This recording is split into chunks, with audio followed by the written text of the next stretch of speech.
name is Liz Kaufman, and my email partner is Brock Jennings. I'm Emily Meng, and my email partner is Hannah Suave. My name is Phil Hasenkamp, and my email partner is John Onken. I'm Adessa Jazz, and my email partner is Destiny Goodall. And the book that we did is The Summer of My German Soldier, written by Betty Green. The summer that Patty Bergen turns 12, prisoner of war, arrive in her small town in Arkansas. This is the summer that changes everything. When these German boys come into her father's store and purchase hats, Patty realizes that these boys are no different than she is. Patty becomes friends with Anton, the English-speaking German soldier. However, when Anton escapes from his imprisonment camp, he confides in Patty. She hides him, agreeing that she is about to risk everything. When Anton decides to leave, Patty is torn up inside. However, through reporters, Patty's actions are revealed. Now she is faced with the ongoing trial, knowing that the boy she loved is dead and that her family can never look at her the same. Several conflicts arise throughout the story. Some controversies spark many questions. Throughout the story, Patty makes up many lies and fictitious stories. Why do you think she does that? Throughout the story, also Patty's feelings and relationship change between her and her parents. How have they changed? And also, do you think that Patty was guilty for housing Anton? Up next is the history of internment camp. German internment camps were very similar to those concentration camps in which Jews lived in. The prisoners of war were transported by train, and the length of their journey depended on both the distance to travel and the number of times the train would be stopped to make way for the passing troop trains. Each camp was enclosed with barbed wire fences and contained guards in all surrounding towers. The Germans were housed in wooden barracks and slept in bunks, with a burning stove in the middle of their barrack. As for food, they were given 2 meals a day, usually consisting of thin soup and black bread.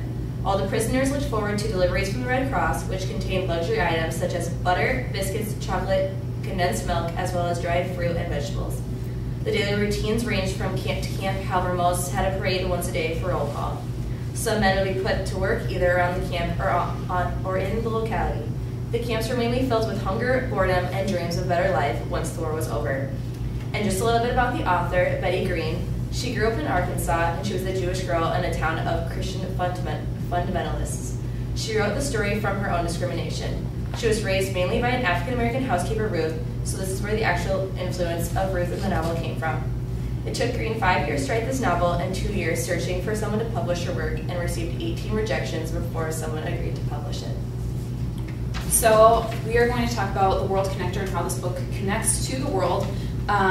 First, the war that's going on right now can relate to this text because in the countries, the soldiers are not allowed to talk to any women. They're not allowed to really connect with the children or talk to them, and they're not allowed to give anything to the children.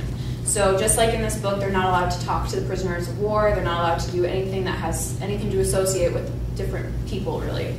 And then it also connects to another book that we read actually in this class called The Book Thief. Hope some of you guys have read it. In the book, they harbor a Jew to save him from the camp. And then Liesel, the main character, learns a lot from him. While in this book, it's about Patty, who harbors a Nazi and learns from him. So it's pretty interesting. Do you think my father is like that? Like Hitler? Cruelty is, after all, cruelty, and the difference between the two men may have more to do with their degrees of power than their degrees of cruelty. One man is able to affect millions of people, the other, relatively few people. Would you rather your father's cruelty cause him to crush neighboring states, or would the Fuhrer's cruelty cause him to beat his own daughter? Doesn't it seem to you that both need to inflict pain? I don't know either, but you see, the only questions I like to raise are those that are unanswerable. Trying to calculate the different degrees of cruelty is a lot like trying to calculate the different degrees of death. I'm so glad you're talking to me, teaching me everything you've learned. At your service. I think I want to be intelligent, even more than I want to be pretty. You're already intelligent and pretty. Me? I come from a line of men who have a sure instinct for all women's beauty. So, Patty, I speak as an expert when I tell you that you're going to have it all. Well, why hasn't anyone else seen it? That I'm going to have what you say? They will, because you are no common garden flower. You're unique. Oh. I think I'm going to enjoy being your teacher if you'll keep in mind that life produces no maestros, only students of varying degrees of ineptitude. Wait, hold on. Here's my book. I have a book. I checked it out from the prison library the same day I checked out myself. Ralph Waldo Emerson. Are you familiar with his work? No, I'm not.